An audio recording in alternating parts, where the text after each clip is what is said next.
Once again, my dear students, welcome to my channel Tapasya the Learning Junction. Dear students of class 9, this is my fourth video lecture on NCERT problem of gravitation for class 9th. Dear students, I hope all of you are enjoying my video lecture. Gravitation के ऊपर हमने 6 video lecture concepts के और अब तक 3 video lecture NCERT problems के आपके लिए ला चुका हूं। ये हमारे इस एनसीईआरटी प्रॉब्लम के सीक्वेंस का चौथा वीडियो लेक्चर है और जैसा कि मैंने प्रॉमिस किया है कि इस सीक्वेंस में हम कंटिन्यू करेंगे तब तक जब तक कि एनसीईआरटी एग्जाम्पलर्स इन सब के एक एक प्रॉब्लम्स आपके लिए ले आते। सो लेट अस सी, आज क्लास 9th के स्टूडेंट्स के लिए ग्रेविटेशन के एनसीईआरटी प्रॉब्लम्स का ये चौथा वीडियो लेक्चर, जिसमें हम एनसीईआरटी के पेज नंबर 144 के क्वेश्चन नंबर 7, 8, 9, 10, 11, 12 यानी इन 5 प्रॉब्लम्स को आपके साथ शेयर करेंगे, डिस्कस करेंगे, एक्सप्लेन करेंगे, राइट, ताकि इन 5 प्रॉब्लम का आप सही तरीके से जवाब दे सको। सो लेट अस स्टार्ट। अच्छा, फिर से मैं याद दिला दूं, अगर आपने चैनल को अभी तक सब्सक्राइब नहीं किया है तो डेफिनेटली कर लीजिए, चैनल को सब्सक्राइब कर लीजिए, बेल आइकन भी प्रेस कर लीजिए ताकि आपके पास है हर नए वीडियो का अपडेट पहुंच जाए, राइट। और जैसा कि मैंने कहा है कि अगर आप मेरे चैनल के साथ जुड़े हुए हैं तो कहीं और आपको जाने की जरूरत ही नहीं पड़ेगी, एक एक समस्याओं का सॉल्यूशन हम लेकर आएंगे आपके लिए। चलिए, सो लेट अस सी। सबसे पहला question, question number 7। Question number 7 का जवाब देखते हैं। Let us see the answer of question number 7। क्या कहता है क्वेश्चन नंबर 7? कहते हैं what is the importance of universal law of gravitation. Universal law of gravitation का क्या इंपॉर्टेंस है? What will the utilisation?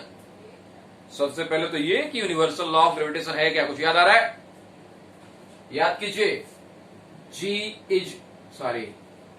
Force is equal to G into M1 into M2 by R²। यही तो था universal law of gravitation.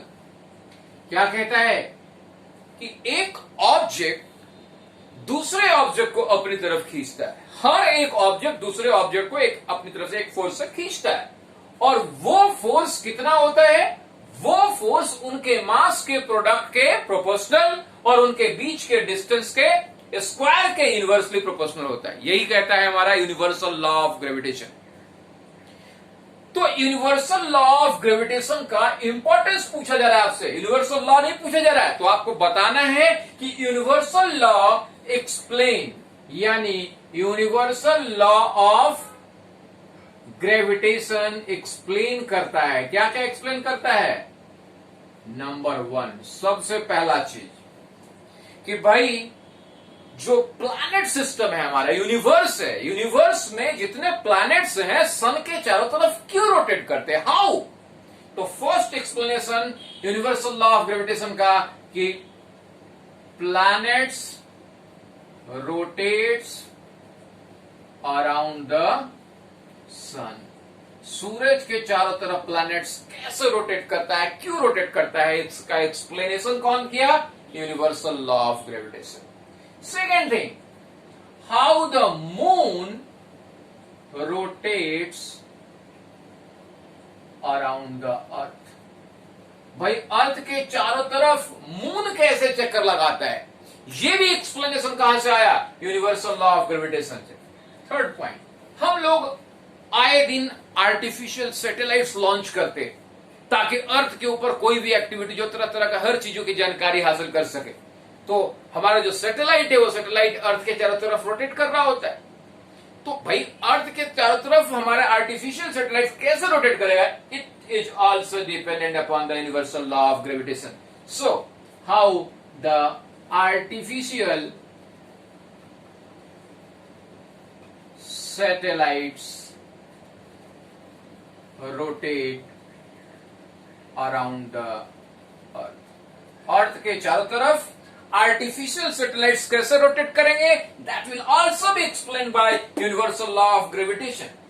Is it clear? इतना ही नहीं, अगर हम बात करें कि हमारे अर्थ के ऊपर जो डिफरेंट फिनोमेना होते हैं, जैसे रेनफॉल होता है, बारिश होती है, स्नोफॉल होता है, ये सब कैसे होता है? ये सारा कुछ एक्सप्लेन करता है हमारा यूनिवर्सल लॉ ऑफ ग्रेविटेशन। भाई बारिश हुआ तो रेन जमीन पे ही क्यों गिर रहा है? स्नोफॉल पहाड़ पे ही क्यों हो रहा है, ये सारा कुछ कौन एक्सप्लेन करता है, यूनिवर्सल लॉ ऑफ ग्रेविटी। इतना ही नहीं, बल्कि जो फ्लो ऑफ वाटर है, flow of water in river on earth, ये सारा एक्सप्लेनेशन कौन कर रहा होता है, universal law of gravitation. And that's why in our real life the universal law of gravitation plays very important role. It explain all these things कि कैसे हो पाया है, राइट। तो I hope you have got the answer of question number 7। Is it clear? तो कम to the next, आते हैं अगला क्वेश्चन है, what is the acceleration of free fall.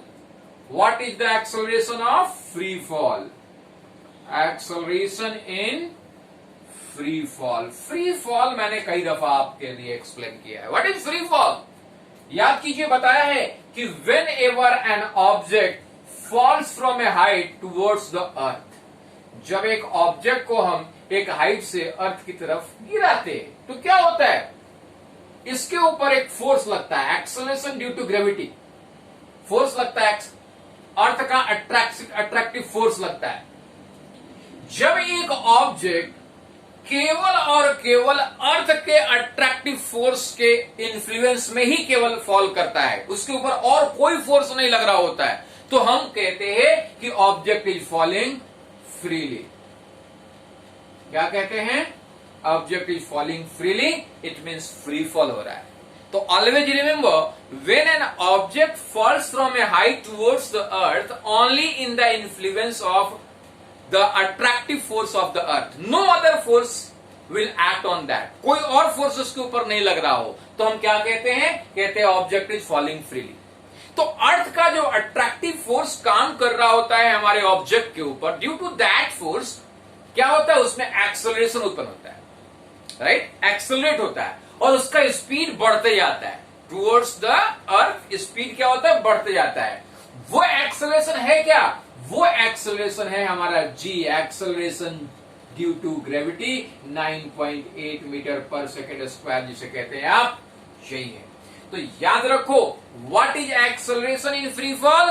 Acceleration is free fall is nothing but acceleration generated on the object due to the force of attraction by the earth, that is g, 9.8 meter per second square. तो सीधा जवाब देना है कि भाई free fall में acceleration क्या है? फ्री फॉल में एक्सेलरेशन है acceleration due to gravity. Acceleration due to gravity is the acceleration in free fall. Is it clear? तो I hope that you have got the answer of question number 8। Come to the next, अगले पे आते हैं। अगला question है हमारा question number 9। क्या कह रहे हैं? कह रहे हैं कि what do we call the gravitational force between the earth and an object. Simple, एक मार्क का क्वेश्चन पूछा जाएगा ऐसा कि व्हाट डू वी कॉल, हम क्या बुलाते हैं the gravitational force between earth and object. Object और अर्थ के बीच में जो ग्रेविटेशनल फोर्स लगता है उसे हम क्या बुलाते हैं? It's very simple. क्या बुलाते हैं हम लोग? इसे बुलाते हैं अर्थ की ग्रेविटी, अर्थ्स ग्रेविटी। क्या बुलाते हैं? Earth's gravity. तो क्या जवाब देंगे कि हम जवाब देंगे कि gravitational force between the earth and object is called earth's gravity, right. हम अर्थ की ग्रेविटी कहते हैं, ऑब्जेक्ट के ऊपर जो अर्थ का अट्रैक्टिव फोर्स लगता है उसे क्या कहते हैं? अर्थ की gravity, earth's gravity, gravity of the earth. Is it clear? तो ये एक नंबर का सवाल पूछा जा सकता है आपसे। नेक्स्ट क्वेश्चन बड़ा इंटरेस्टिंग है, question number 10। It's very important question. बड़ा लंबा सा क्वेश्चन दिख रहा है, लेकिन ये क्वेश्चन लंबा सा है, लेकिन केवल इसमें थिंकिंग है। तो देखिए क्या पूछ जरा जरा ध्यान समझिए। Amit buys few grams of gold. Amit जो है कुछ ग्राम सोना खरीदता है एट द पोल, यानी कहां है वो अभी? अमित है कहां? बोला पृथ्वी पे। लेकिन पृथ्वी पे कहां है? तो पृथ्वी पे वो पोल पे है। Do you know what is pole? जरा समझते हैं इस चीज को। पहले क्वेश्चन सॉल्व करने से पहले अर्थ के बारे में थोड़ा सा जानकारी हासिल कर लें, फिजिक्स के लिए बहुत इंपॉर्टेंट है। अर्थ कैसा होता है? क्या आप लोगों को लगता है कि अर्थ जो है पूरी तरीके से स्फेरिकल होता है? अर्थ आपके हिसाब से पूरी तरीके से बॉल के समान स्फेरिकल होता है? नहीं, अर्थ स्फेरिकल नहीं होता है पूरी तरीके से। हम लोग कंसीडर भले ही कर लेते हैं एज्यूम करते हैं, लेकिन in reality earth is not spherical, बल्कि कैसा होता है ये अर्थ हकीकत में स्फेरिकल ना होकर के इलेप्टिकल होता है, अंडाकार होता है, यानी थोड़ा सा दबा हुआ, पूरी तरीके से स्फेरिकल ना होकर के कैसा है ये, ऐसा समझ लो। यही है हमारा अर्थ, पूरी तरीके से गोलाकार नहीं है, ये अंडाकार है।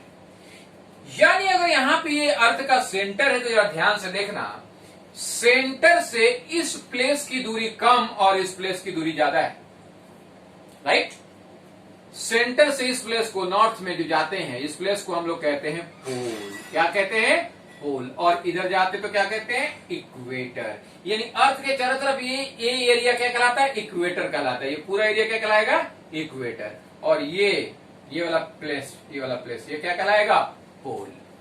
तो जरा ध्यान से शो को देखो कि distance between the pole and centre is less and distance between pole and equator is मोर।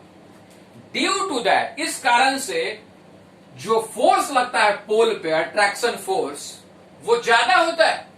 क्योंकि आपको पढ़ाया गया हमने यूनिवर्सल लॉ ऑफ ग्रेविटेशन में कि आर अगर ज्यादा होगा तो फोर्स क्या होगा, कम। आर कम होगा तो फोर्स ज्यादा। तो यहां पे आर कम है, फोर्स ज्यादा लगेगा। यहां पे आर ज्यादा है, फोर्स कम लगेगा। Is it clear? तो अब सवाल ये उठता है कि जब यहां पे फोर्स ज्यादा लग रहा है तो यहां पे जी जो लगेगा, एक्सेलरेशन ड्यू टू ग्रेविटी, ये क्या होगा, जी विल बी मोर। ये आप रट लीजिएगा कि gravitational acceleration due to gravity जो होता है पोल पे ज्यादा होता है, और एक्सेलरेशन ड्यू टू ग्रेविटी यहां पे क्या होता है, जी विल बी लेस। बोला लेकिन सर हम तो हर जगह पे 9.8 मीटर पर सेकंड स्क्वायर कंसीडर करते हैं, ये एज्यूम करते हैं हम लोग। प्रैक्टिकली रियल में ये सेम नहीं होता, इट वेरीज। लेकिन वेरिएशन जो होता है माइनर होता है, ड्यू टू दैट हम लोग इसे कंसीडर कर लेते हैं कि 9.8 is everywhere constant, right, but it varies. तो ध्यान रखोगे पोल के ऊपर एक्सेलरेशन ड्यू टू ग्रेविटी क्या होता है, ज्यादा, और इक्वेटर पे क्या होता है, कम। तो अब जरा पढ़िए, Amit buys few grams of gold at the pole as per the instruction of one of his friend. Amit यहां है, अमित कहां है, पोल के ऊपर है, और उसके दोस्त ने कहा कि भैया मेरे लिए कुछ सोना खरीद लो, तो सोना खरीद लेता है। अब क्या करता है सोना खरीदने के बाद, he hands over the same when he meet him at the equator. अब अमित यहां पोल से कहां आता है, इक्वेटर पे आता है, और इक्वेटर पे वो सोना उस अपने दोस्त को दे देता है। कहता है लो भैया जो तुमने सोना खरीदने के लिए कहा था, ये सोना पकड़ो, राइट।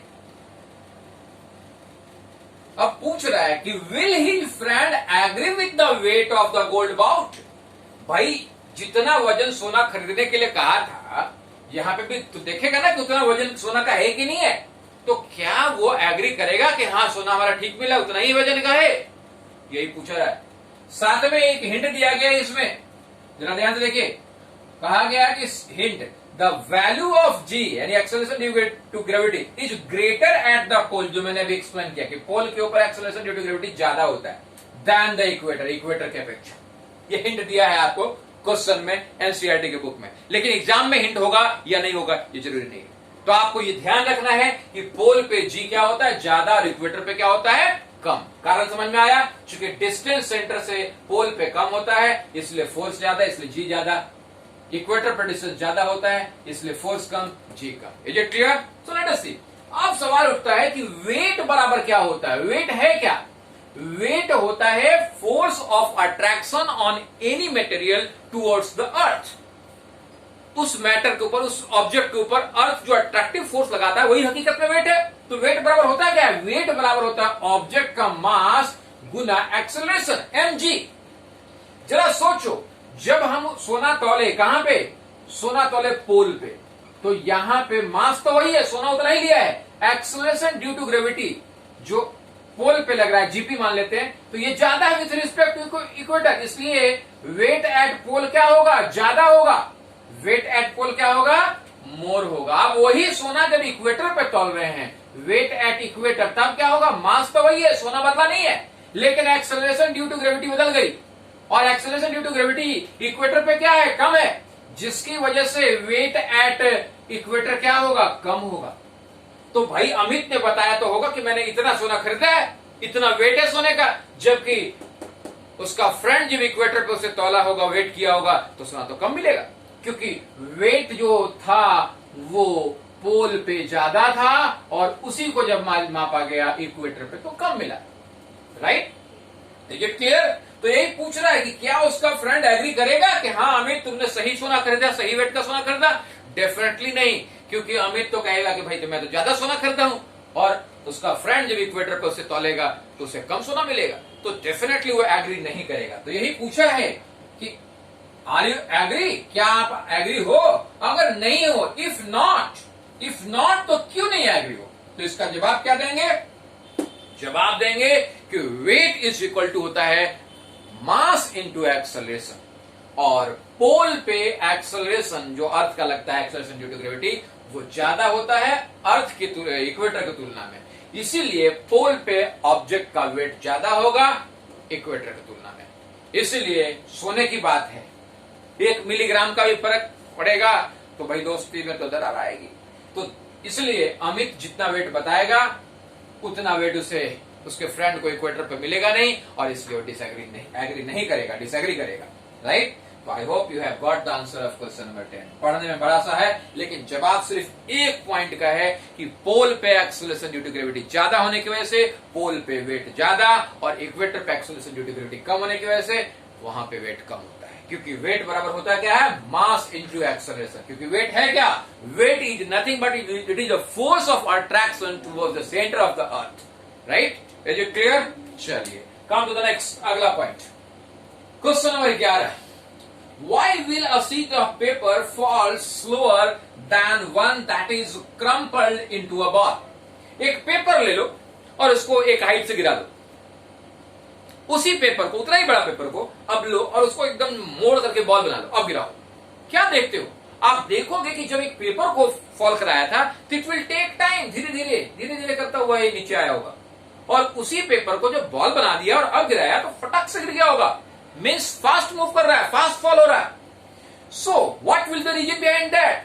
जबकि हम जानते हैं कि ऑब्जेक्ट को जब हम फॉल कराते हैं तो उसके ऊपर सिर्फ एक ही फोर्स लगता है, अट्रैक्शन ड्यू टू ग्रेविटी, अर्थ का जो अट्रैक्शन फोर्स लगता है, और जिसकी वजह से जो एक्सेलरेशन होता है वो सबके लिए जी है, और जी इज नॉट मास डिपेंडेंट। तो फिर जब सबके लिए एक्सेलरेशन सेम है तो पेपर धीरे गिरा और उसी का बॉल बना दिया जल्दी गिर गया, ऐसा क्यों? What is the reason behind that? तो लिसन, जरा सोचो, यहां पे हकीकत में जब हम लोग पेपर को गिराते हैं तो उसके ऊपर एक तो अर्थ का अट्रैक्टिव फोर्स काम कर रहा होता है, लेकिन दूसरा एक और फोर्स काम कर रहा होता है, दैट इज बायंसी फोर्स, या यूं कह लो फ्रिक्शनल फोर्स एयर का। जब हम पेपर को गिराते हैं तो उसका वॉल्यूम, उसका एरिया ज्यादा होता है, जिसकी वजह से ज्यादा एयर का रेसिस्टेंस उसके ऊपर लगता है। जो रेसिस्टिव फोर्स लगता है फॉल होने में एयर का, वो ज्यादा होता है, जिसकी वजह से रेसिस्टिव फोर्स ज्यादा होने की वजह से वो धीरे धीरे गिरता है। राइट? ऊपर तरफ जो रेसिस्टेंस फोर्स लग रहा है वो है, और दूसरा ग्रेविटेशनल फोर्स है, तो दोनों एक दूसरे को विपरीत डायरेक्शन में, इसलिए स्लोअर फॉल होता है। राइट? लेकिन उसी बॉल को जब क्रम्पल कर दिया गया, गोला बना लिया गया बॉल के शेप में, एकदम क्रम कर, और अब गिराया गया, तो उसका एरिया क्या हो गया? वॉल्यूम क्या हो गया? वॉल्यूम कम हो गया। Volume equal very less. Volume कम हो गया तो जो रेसिस्टिव फोर्स लगेगा एयर का वो कम ही लगेगा ना, क्योंकि वॉल्यूम जितना ज्यादा, एरिया जितना ज्यादा, उतना ही ज्यादा फोर्स। वॉल्यूम जितना कम, यही तो बायंसी फोर्स है। जितना फ्लूइड हटता है उतना ही बराबर का फोर्स बायंसी फोर्स लगता है, पढ़ाया था मैंने आपको। तो भाई अगर वॉल्यूम ज्यादा है पेपर का तो ज्यादा एयर हटेगा, तो एयर का जो रेसिस्टिव फोर्स लगेगा, बायंसी फोर्स लगेगा, वो ज्यादा होगा। राइट? और अगर उसको बॉल के शेप में ले लिया तब क्या होगा? उसके ऊपर जो बायंसी फोर्स एयर का लगेगा वो बहुत कम होगा, तो फास्ट फॉल करेगा। राइट? तो ये प्रैक्टिकली आप देख सकते हो। तो जवाब क्या दोगे? जवाब सीधा इतना ही देना कि जब पेपर को हम लोग गिराते हैं तो उसका वॉल्यूम ज्यादा होता है, एरिया ज्यादा होता है, इसलिए रेसिस्टिव फोर्स ज्यादा लगता है, जिसकी वजह से धीरे गिरता है। एक्सेलरेशन ड्यू टू ग्रेविटी तो सेम है। राइट? लेकिन उसी बॉल को जब हम गोला बना लेते हैं, स्फीयर बना लेते हैं और गिराते हैं तो उसका वॉल्यूम कम हो जाता है, एरिया कम हो जाता है, जिसकी वजह से वो उसके ऊपर जो रेसिस्टिव फोर्स लगता है कम लगता है और वो फास्ट फॉल होता है। Is it clear? So I hope that it will be clear to all of you regarding the answer of question number 11. Come to the next question number 12. Gravitational force on the surface of the moon is 1/6 as strong as the gravitational force of the earth. ये मैंने कई बार कराया है, concept वाले में भी और numerical problems में भी. क्या कह रहा है कि ग्रेविटेशनल फोर्स जो होता है वो सरफेस ऑफ मून, मून के सरफेस पे क्या होता है 1/6 स्ट्रांग होता है ग्रेविटेशनल फोर्स ऑफ द अर्थ. यानी अर्थ के ऊपर जो फोर्स लगता है अट्रैक्टिव फोर्स अर्थ की वजह से, उसके तुलना में मून के ऊपर जो है अट्रैक्टिव फोर्स लगता है मून के द्वारा, कितना होता है 1/6. कैसे होता है, क्यों होता है, ये मैंने प्रीवियस वीडियो लेक्चर में आपको पूरी तरीके से डेरिवेशन दिया है. राइट, चलिए तो पूछ रहा है आगे कि भाई ऐसा होता है तो बताइए कि what is the weight in newton of 10 kg object. 10 kg mass का एक ऑब्जेक्ट है, 10 kg मास का एक ऑब्जेक्ट है. पूछ रहा है कि उसका मून के ऊपर और अर्थ के ऊपर वेट क्या होगा न्यूटन में. वेट क्या होगा न्यूटन में. लेट अस सी, कैलकुलेट करते हैं. इसे मिटाता हूं मैं पहले. क्या पूछ रहा है फिर से समझिए. कह रहा है कि चंद्रमा पे, मून पे जो फोर्स ऑफ अट्रैक्शन लगता है, gravitational force on the surface of the moon, क्या होता है 1/6. यानी force of attraction on moon कितना है, मून है 1/6 force of attraction on the अर्थ के. राइट, इसका मतलब यह हुआ कि ग्रेविटेशनल फोर्स जो लगेगा मून के ऊपर वो 1/6 होगा ग्रेविटेशनल फोर्स ऑन द अर्थ के. अर्थ के ऊपर जितना ग्रेविटेशनल फोर्स होगा उसका कितना होगा 1/6 होगा मून के ऊपर. अब आपको पता है कि एक्सेलरेशन ड्यू टू ग्रेविटी जो होता है अर्थ के ऊपर कितना होता है 9.8 मीटर पर सेकंड स्क्वायर. यही होता है ना, acceleration due to gravity G on the earth कितना होता है 9.8 मीटर पर सेकंड स्क्वायर. राइट, तो जी एट मून कितना होगा 9.8/6 मीटर पर सेकंड स्क्वायर. 6 से कटेगा, छोड़ दीजिए, अभी रहने दीजिए, ऐसे ही इसी फॉर्म में. तो अब जरा बताइए कि भाई 10 kg मास कितना है, mass of the object, object का मास कितना है 10 kg. 10 kg ऑब्जेक्ट का मास है 10 kg. तो कह रहा है मून के ऊपर इसका वेट न्यूटन में बताइए. मून के ऊपर वेट न्यूटन में बताइए. मैं इधर मिटा रहा हूं और सारे क्वेश्चंस को, क्योंकि इन सब का तो सॉल्यूशन दे दिया मैंने आपको. लेट अस सी कि भाई मून के ऊपर क्या वेट होगा. तो सबसे पहले मून के ऊपर वेट बराबर क्या होता है मास इनटू एक्सेलरेशन. यही होता है ना. तो weight on of the object on moon कितना होगा, मास कितना है 10 kg. Right, acceleration due to gravity, acceleration due to gravity moon के ऊपर कितना है 9.8/6. क्यों है समझ में आया, क्योंकि फोर्स जो है अर्थ के तुलना में मून पे कितना है 1/6, इसलिए एक्सेलरेशन ड्यू टू ग्रेविटी भी मून पे क्या होगा जितना अर्थ के ऊपर उसका छठा हिस्सा, यानी 9.8/6 metre per second square. Right, अब KG metre per second square को क्या कहते हैं न्यूटन. यानी हकीकत में 10 × 9.8/6 क्या हुआ न्यूटन. अब जरा इसे कटाइए. 10 × 9.8 98/6 कटाइए. अभी 6 1 जा 6 3 38 6 36 2 बच गया 2 20 पॉइंट लगाए 20 हो गया 16.3 न्यूटन अप्रॉक्स. कितना आया 16.3 न्यूटन.